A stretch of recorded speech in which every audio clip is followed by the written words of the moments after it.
The sun finally comes out. You step into the yard, and for about 3 seconds, everything looks good. Then you see them, dandelions scattered across the lawn. Little green weeds pushing through the cracks in the patio, line of stubborn growth along the driveway edge. And somehow, the same weeds you pulled a few weeks ago are standing there again, almost like they remembered your address. Here is the truth.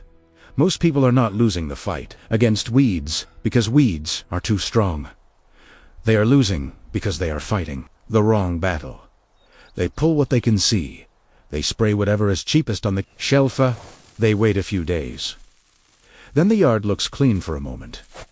But underneath, the system that invited those weeds is still wide open. So the weeds come back, and every time they come back, people think they need a stronger product. But stronger is not the same as smarter. A weed in your lawn is not the same problem as a weed between patio slabs. A dandelion with a deep taproot is not the same problem as mossy growth in a paving joint. And bare soil in a garden bed is not the same problem as a hard concrete crack. Treat all of them the same way, and you will keep wasting time, money, and energy. In this video, I am going to show you what to do instead.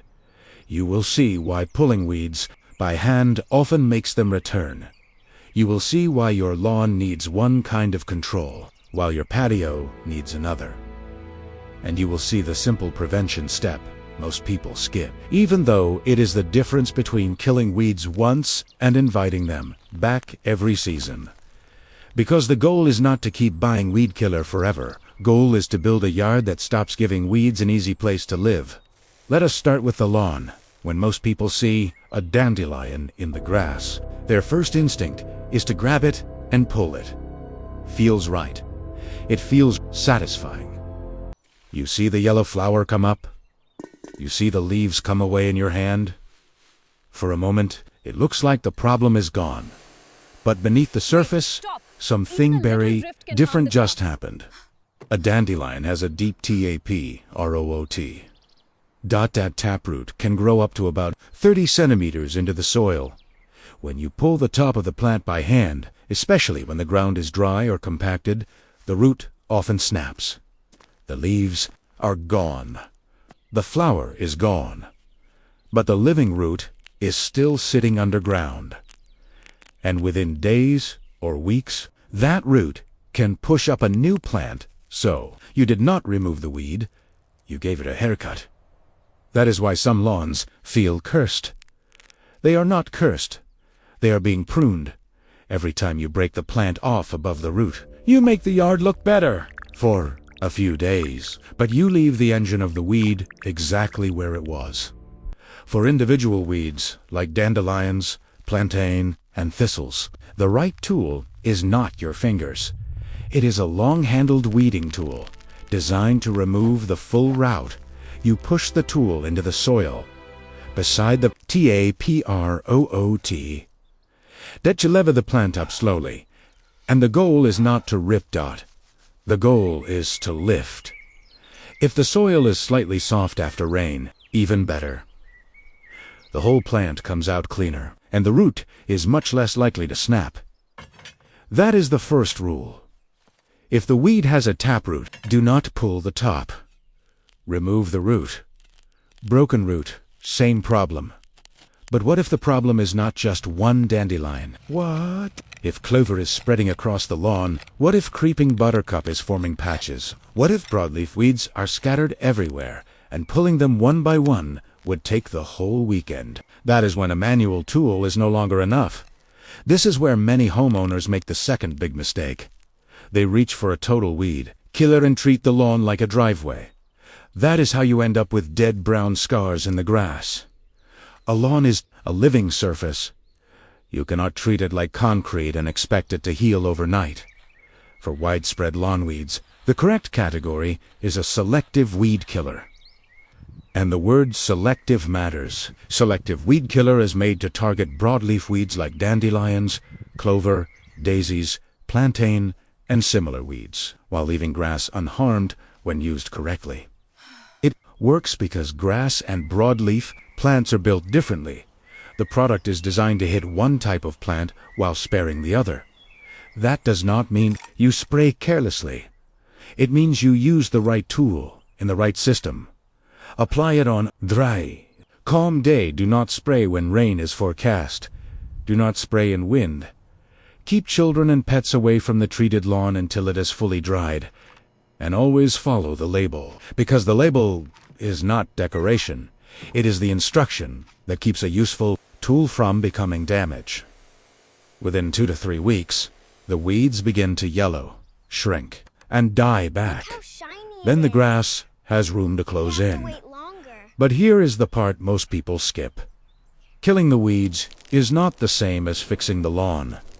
If the grass stays thin, short, and weak, new weed seeds will find light. And weed seeds love light. People cut their grass too short because short grass looks tidy for a moment. But when you scalp the lawn, sunlight hits the soil surface. That light wakes up weed seeds. Then people wonder why the weeds keep returning. Raise your mowing height. Manilons. Keeping the grass around 3 to 4 inches tall creates a thicker canopy. That canopy shades the soil. And shaded soil is harder for weed seeds to colonize. Your grass should not be shaved down to the dirt. It should be armor. Dense grass is the cheapest weed barrier most homeowners already own. So the lawn system is simple. Deep-rooted weeds by the root. Use selective control only when weeds are widespread. Then grow the grass thick enough to defend itself. Now, step off the lawn and look at the patio. This is a completely different world. Those weeds between paving slabs are not living inside a lawn. They are using open joints. Dust, sand, moisture, tiny pockets of soil, and every crack is a little invitation. This is where stronger methods can work, but only because the surface is different. The mistake is dragging patio methods back onto grass. A total weed killer on a hard surface may kill patio weeds. But the moment spray drifts onto the lawn, it can leave brown patches that take months to recover. That is not control. That is collateral damage. So on patios, driveways, and paving joints, you change the method. The first method is boiling water. It sounds too simple, which is why people ignore it. But boiling water destroys soft plant cells on contact. Pour it carefully and directly into the cracks, where the weeds are growing wheat in 24 to 48 hours. Many of those weeds will turn brown and die. Back it costs almost nothing. It leaves no long-term chemical residue. And for patio cracks, it can be one of the fastest fixes available. But the trick is not boiling water.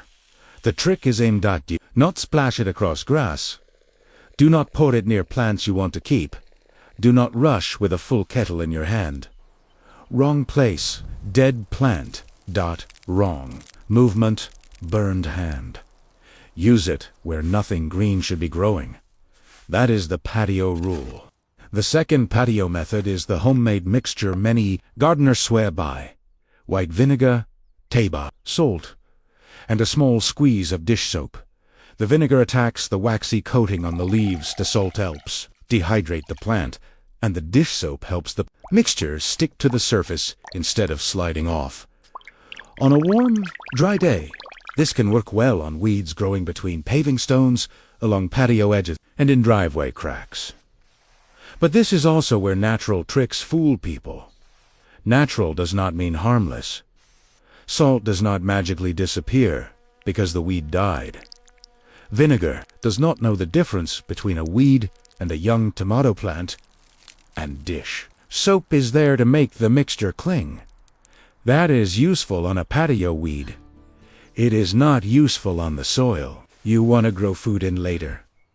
So keep this mixture away from the lawn. Keep it away from vegetable beds. Keep it away from fruit trees, herbs, and any soil you plan to protect. This is not a garden tonic. It is a crack treatment. The punchline is simple.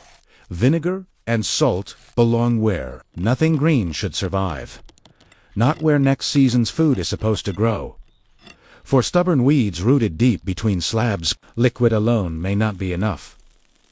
That is when physical removal still wins. Use a wire brush or a patio knife. Work along the joints. Scrape out the roots. Clear away the debris, not just tear off the green top and leave the dirty joint packed with material. That old debris becomes a soft bed for the next seed. If you have a large area, a flame weeder can also be useful.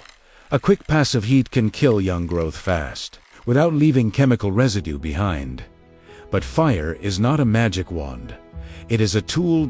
Not use it near dry mulch. Do not use it against a wooden fence. Do not use it beside dead leaves, fuel cans, sheds, or anything that can catch donut, uzidine, strong wind, and keep water nearby.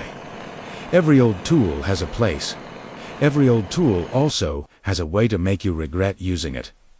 Now, here is the part that separates temporary weed killing from real yard control. Once the patio is clear, seal the joints.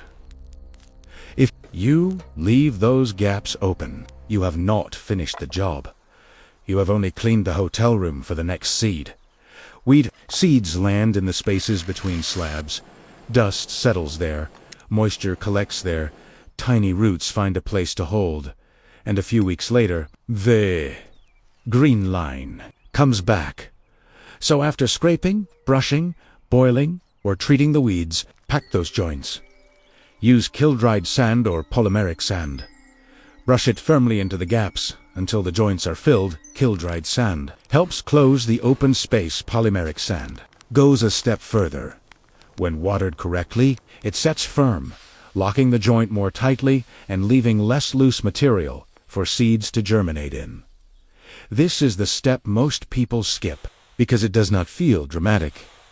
There is no instant brown weed, no satisfying pull, no spray bottle, no fire, sand being brushed into cracks, but that quiet step is what changes the system. An open crack is a seed hotel. Seal the joint and the hotel closes. One afternoon of joint sealing can save hours of weeding every year, and that is the rootful lesson here. The real win is not the strongest killer. The real win is removing the invitation. Now, there is a third area people confuse with both lawn and patio. Garden beds. And this is where you have to be careful. A vegetable bed is not a lawn. It is not a patio. It is a food system. Do not bring salt and vinegar into soil you need later. Do not treat your growing bed like a dead crack in concrete. That soil is alive, or at least it should be. In garden beds, the better long-term answer is usually coverage. Pull young weeds before they go to seed. Remove weeds with deep roots completely when you can, but then cover the soil. Use clean straw. Use leaves that are safe for your garden. Use wood chips around pads. Use mulch where it fits the crop. Use cardboard under walking areas when you are building a path. The goal is the same as the lawn, but the method is different. Block light. Protect moisture. Stop giving weed seeds. Bare. Open ground. Bare. Soil is a thief. It steals water from your plants. It invites weeds. It bakes in the sun, and later it makes you buy back fertility that the soil could have built for free. That is why old gardeners did not see the yard as separate chewers. They saw systems. The lawn needed density. The patio needed sealade joints. The garden needed covered soil. Different surfaces. Different rules. Same principle. Stop inviting the problem back. Let us make this simple. Rule 1 in the lawn. Do not just pull the top. If the weed has a deep root, remove the root. If weeds are widespread, use a lawn-safe selective method, not a total killer. Then keep the grass tall and thick enough to shade the soil. Rule 2. On the patio, treat the crack. Boiling water works because it damages the plant directly. Vinegar, salt, and dish soap can work because they dry and cling to leaves. Wire brushes and patio knives work because they remove the roots and debris. Flame weeders can work because heat destroys soft growth fast, but all of them belong in the right place and rule. 3. Prevention beats repetition. After the patio is clear, fill the joints with kiln-dried sand or polymeric sand. After the lawn is clear, grow thicker grass. After the garden is clear, cover the soil. The 3 deadly mistakes are just as simple. First, pulling taproot weeds and leaving the root underground. That is not weeding. That is pruning. Second, using patio mixtures near grass or garden soil. Wrong place, dead plant. Third, killing weeds but leaving bare soil and open cracks behind. That is not prevention. That is an invitation. Before we wrap this up, one honest note. Some visuals in this video are AI-assisted illustrations, and a few scenes are dramatized to make these yard systems easier to see and understand. But the problems, limits, and practical lessons are grounded in real gardening and home resilience principles. Because this is not about making a yard look perfect for one weekend. It is about depending less on the store every time the same problem comes back. A yard sold, not become a chemical subscription. It should become a system. Grass shades the soil. Patio joints stay sealed. Garden beds stay covered. Roots come out whole. Seeds lose their hiding places. And every season, the yard needs a little less rescue. That is what our grandparents understood better than most modern homeowners. They did not always have the newest bottle on the shelf. So they watched the ground. They watched where water sat. They watched where sunlight hit. They watched which plants returned.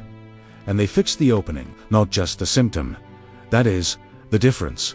A weed is not just a plant, it is a message. It tells you where the yard is weak. Thin grass. Open crack. Bare soil. Broken edge. Fix that. And the weed loses its advantage. Ignore that, and you will keep pulling the same problem by the leaves. Now, after you remove thick patches of weeds or pull out large taproots, you may notice a new issue. Bare spots. Ugly patches of exposed dirt in the grass.